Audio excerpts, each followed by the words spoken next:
you know what was nice though? Because when we went to Vapiano's, he was wearing some pink chinos. Hey, when a man can rock pink, powerful.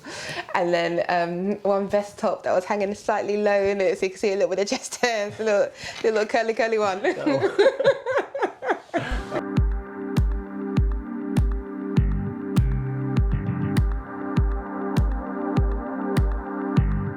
Hi guys, welcome to our channel. I'm Levi. I'm Stephanie. And today's video is on the topic of introductions. So who are the key people that we think you need to introduce your beloved or significant other to before you get married? We've identified 3 key areas. So introductions to parents, pastors, introductions to your pastors or leaders, and also introductions to friends and family. So just wanted to flesh that out a bit more. Do you want to say anything up front?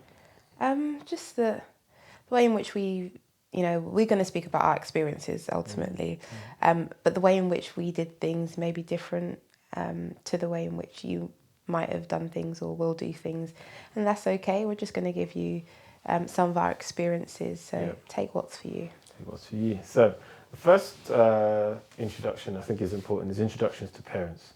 There's a lot of debate about this, like when you get married, are they in-laws, are they outlaws? How much do you involve them? Because actually, when you get married, you're marrying the person, not them.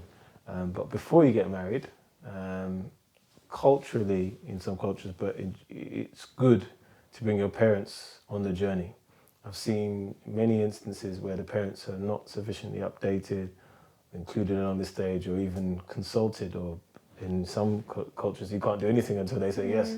Then that's just an important conversation to have. I actually, in this video, wanted to lead with 2 biblical examples, 2 quite different examples, one where it went well, one where it went wrong. The first one is with Abraham. So the Bible tells us that Abraham sent his servant to go to his country to find a wife for his son Isaac. Now, there were some specific instructions that he kind of sent. He said, whichever woman you see that's able to take care of the animals and water them, whoever was essentially somebody who served, not a domineering woman, but somebody who served. There were some specific instructions for his servant. And when he found that lady, he said, this is the one for my son Isaac. And it's interesting because sometimes they get it wrong, but oftentimes parents know exactly they might have an idea of the person you may go for, but they do have an idea of some of the elements of what you need, don't they? Yeah, definitely. Because they know who you are. The good parents will know their child. The good parents will know the character, the areas in their character that would rub up against somebody else, and they're able to identify what their child needs. Yeah, and I was talking to a parent the other day, her child's young adult, and she was saying, she got 3 children, she was saying she knows exactly the footsteps. The footsteps that they're taking. She knows which child it is. She doesn't need to see them. She can just hear it. So parents know who you are and ultimately what may work well. They don't always get it right. No. And sometimes they would add to knowing who you are their own expectations, almost as if it's them getting married. And they place too much of a heavy weight. It's important to be able to loose yourself from some weights which are not from God. When they were sending out David on the battlefield, he said, take this armory off. And Saul wanted to put his stuff on. He said, this is not for me. All I need is my sling and my shot. For some of you, all you need is to be in Christ, is the word of God, to have a job. And you don't need a house and a car and this and that and to be a scholar in the Hebrew and Greek, but you just need the basics. And so the example of Abraham, his instructions were specific. If you find a woman who takes care of the animals, who's a servant, and it's of my people, then this is the woman that will qualify as a good son, a good wife for my son Isaac. But there's also another example in Samson's case, where there was a lady called Delilah. And Samson's parents knew that Delilah was not for him. They knew, we know the story well of how she nagged him and harassed him to get the secret of his strength and ultimately gave it over to the Philistines. But they knew from the off. The Bible tells us how they didn't gel well with them, it didn't sit well with them. And so not all the time, talking from experience, a lot of the time parents are wrong. We had some opposition before we were getting married, didn't we? But some of the opposition or the things that were raised, it was wrong. Some of the things that were said weren't accurate, were they? Yeah, and some of the stuff was accurate. Um, it just gives you stuff to think about. So, can I use our example? Yeah, yeah. So, our example was health related. So, Levi has a defibrillator in his heart, like a pacemaker. And so he had health issues, heart issues from early on. So, when we first started dating. Now, a concern was, okay, how is that going to play out in your marriage? What about your children? And these are all valid concerns. And I remember even speaking, our pastor's wife said that she asked her then daughter-in-law the same thing. She said, you need to consider that my son has these ailments, whatever. So it's a valid concern that we might have as mothers and fathers. It's just where we then start to place restrictions and say you can't marry and so that it becomes an issue. Yeah. You can have your own opinion, that's not an issue. Yeah. It's just that you need to make sure that you're not preventing the will of God. Yeah, and I often think that maturity is, as a young adult or an adult, is to be able to respect your parents' opinion, but also to be able to articulate yourself to them without disrespecting them. And so these are difficult conversations to have. But in Samson's case, the parents were right. They weren't too keen on Delilah, and they were right about her. And also with Abraham's situation, when finding a wife for Isaac. So it's just important to consult your parents, to bring them along the journey. When you do get married, the Bible does talk about leaving and cleaving. For this reason, a man shall leave his parents' home. And so that's an important consideration when you cross over the line. If you've already crossed over the line, it's not good if you get married and in the early stages you're living in your parents' home. Culturally, some people do that to save money, but when you understand it biblically, you're supposed to have your own space. I know of at least 2 marriages that have suffered, and one which has gone through divorce because they didn't move out. They stayed at home living with the wife's parents to save money, build up. These are good considerations. But remember, I said in the previous video, a good idea is not always a good idea. And what actually happened was the guy felt restricted. He couldn't express himself. If they had disputes, he didn't feel free. By the time they got their own house, he was off. He had so much pent up frustration and resentment and anger. And so leaving and cleaving, and not just in terms of your physical location, but in terms of these attachments, is important and something we should talk about when you really get into marriage. Like when you get married, it's you and your wife. It's not your first priority. They're your first priority. It's not you Your and mother. your spouse and the mother-in-law and the father-in-law. Like they may give you advice, and some of the advice may be good, but there has to be a stop point where actually the decision stops with you. I don't know if you want to add anything to that. Yeah, just that this is the ideal situation. For some people, financial restraints might mean that they're forced to stay at home, but there needs to be plans in place that this is only temporary. I think sometimes people just get too comfortable, and then that then means that their marriage ultimately can suffer. But if it's temporary and you can make it work for the time being, and if it's agreed upon by both, how can 2 walk together unless they agree? If it's agreed upon, then it's okay for a limited amount of time. But I think in the long run, It's not healthy. It's not healthy for a marriage, for a family. Yeah, because when you talk about being married, you read Adam and Eve in the garden. The Bible says they were naked, and really, it's not like literally every day you're at home, you're married, you're walking around naked, but it's more that the principle of being vulnerable and being transparent before one another. Being free. Being free, and you cannot be free and take the mask off if there are people there who you don't want to know and they shouldn't know. So, introductions to parents, important. When you get married, try not to live with your parents, even if you've got financial issues. If it can be avoided. If it can be avoided, it's not a good idea. Pastors. Yeah. So when we started dating, very, very early on, Levi requested a meet with him. Requested. It was formal. Do you not think it was formal? Oh, it was a nice conversation. Okay, well, you can explain your experience. I wasn't there, so. But I think, so in the first day we established that we were going to be dating, he said that he wanted to meet my dad. So my biological father and then my spiritual father. My spiritual father was my pastor, who isn't the same guy right now, but he was my spiritual father. He was somebody that I saw as a father figure. And I think sometimes people are scared of this topic because they don't actually have a relationship with their pastor, and so that's why it's then awkward to then go and meet Someone else's pastor. someone else. Yeah. But this is their spiritual covering. And so I think we said in the previous video that as a man, it's important that you show respect to the key men, to the father. But also it just shows you, it brings respect, it brings accountability, but it also demonstrates to those men that this person needs business. They're not just trying to mess around with this daughter or spiritual daughter. And so, it was a good conversation. It was a good thing to do, and I suggest people do it.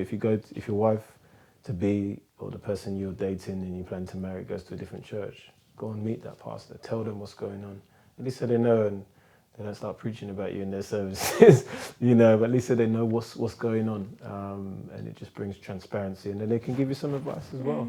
And the moment we did that, he was on my side. He was always on my. Even when we had opposition.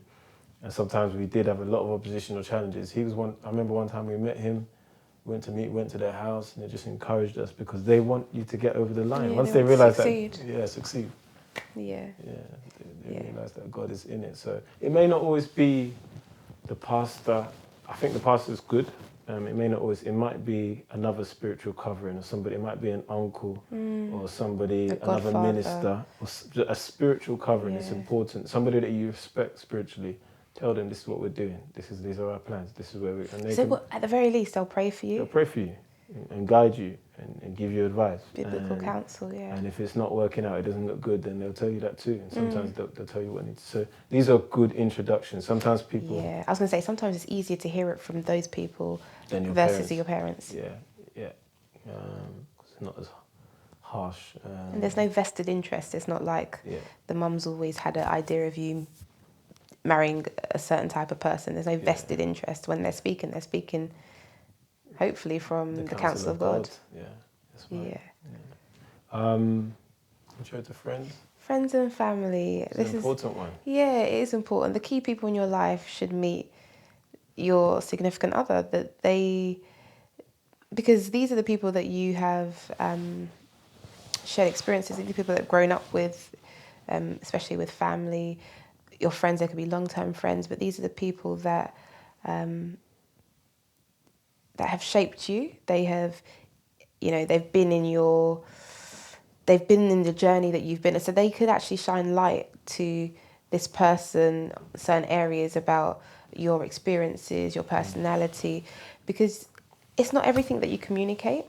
And so some of these key conversations can actually happen from you having conversations with my friend with Delapo, for example, could shine light on who I am and some of the experiences that I have that I maybe haven't shared with you. The same with my family, having conversations with my mum gives you an insight of who I was, who I am, some of the things that I like, some things I dislike, because not everything's going to come out in conversation that we have. And so, it's really important. But what I would say is that with any of these introductions, it's just kind of making sure that you're doing it at the time that you're sensitive to where you're at, as a couple. Yeah. Why did you say that? I say that because if you're in the beginning stages and or there's issues with certain people, it might not be the right time to speak to. It might be too early. It might be too early. So you wait a little bit until you know it's solid, and then you speak with them. I think it's being mature about it, and just recognizing it's good, like, because when you have some good friends that you trust that you can share that with,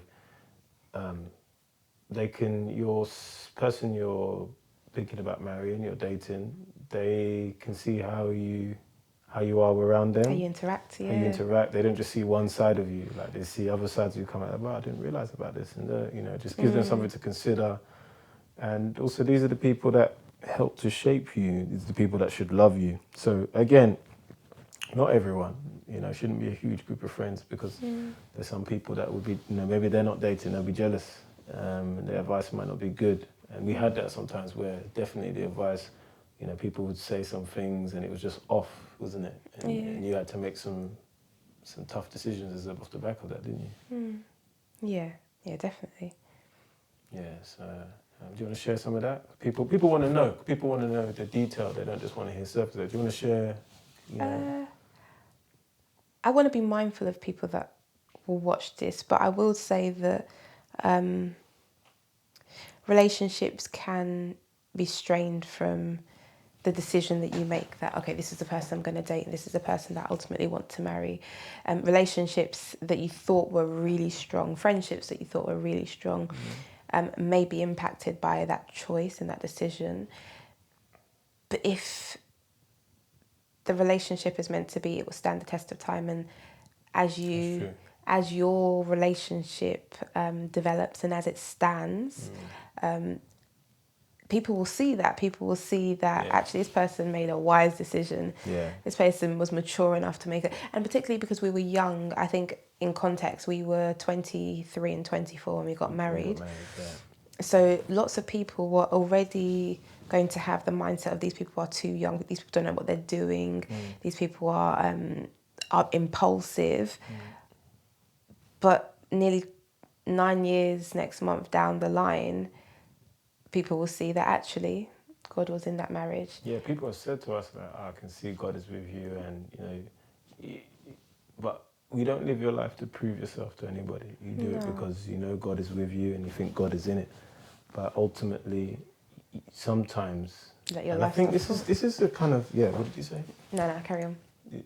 Carry on, baby. This is ultimately the crux of why we're doing these videos, is to help those marriages that are supposed to be marriages in Christ to get over the line. Yeah. Because loads of people are not getting over the line, because sometimes there are times where you've got to be headstrong enough in knowing that God is with you, that the foundation is strong enough. And because you have lots of opposition, and sometimes that opposition will cause you just to be like, this is too much. And there were times that even you said to me, you're like, is this even a good idea? It's upsetting people, isn't it? You said that to me. Yeah, I did. There has to be a point in the dating period that you get to where you just think, you know what? I believe that this is right. I believe that this is God-led. I believe that this will succeed, and standing on that to whatever cost. Yeah, well, it's easier said than done. It is. But there are times where you've got to know that God is with you, because the devil, the enemy, hates marriages. And anything, the moment you said, I think when we was friends, it was good. The moment we said, we're planning to get married, just all hell came against us. There were times where, I had to, what she was hearing on a Sunday wasn't necessarily encouraging her. So sometimes I would take, back then we had CDs, so I'll take the CD of the sermon and take it to her so that it wasn't on YouTube, just so that she could have a word to encourage her. There are times where, we had to sit with people that we know were for us. And sometimes you need to have some of that in your camp.